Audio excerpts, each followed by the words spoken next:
Mayong buntag sa tanan. Ang panahon kilom-kilom.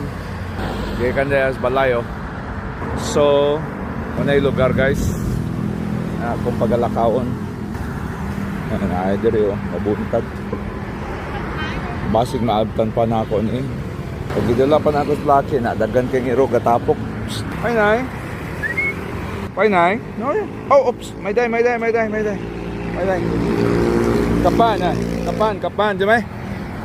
Kapan na. Ha? Kapan ha? Uy, dagan akong bodyguard oh. Ipakaon og barbecue guys. Mga ero. Oh, may mileo, modleo. No, to guys, ang gipakaon mga ero oh. Balak na ako sa gupon ng usana dili. Ayun na kay. Lisod na kayo. At ta sa akong gikuanan dito dapit sa Caltex. Yun sa lakaw sa Kabuntagon. Okay man ko no. Nga kinahanglan na joy init sa adlaw.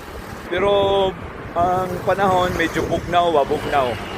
Gikuan nila siguro mga 2.5 or 3 kilometers ang gilayon. Nara guys oh. Gikuyugan ako nila. Sa na sila oh. Pat sila kabok. Kinsa dagoy mga tagiyan eh. Namaguyuban nga as temple bitaw. Nya makagawas sila. Village mo sila magkuan. Kanani ilan akong gikordyan. Sige. Padayon ta.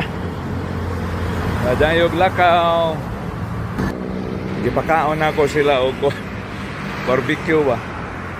Sa pikas dagoy na sila mong labang to. Alerto kayo. Dito dito pikas. Muna yatuan dito. Medyo layo-layo.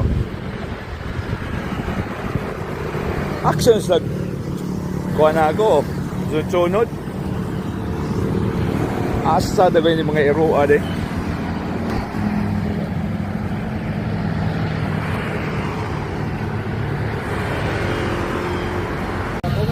nilanding na ko diri guys sa usa ka kapihan.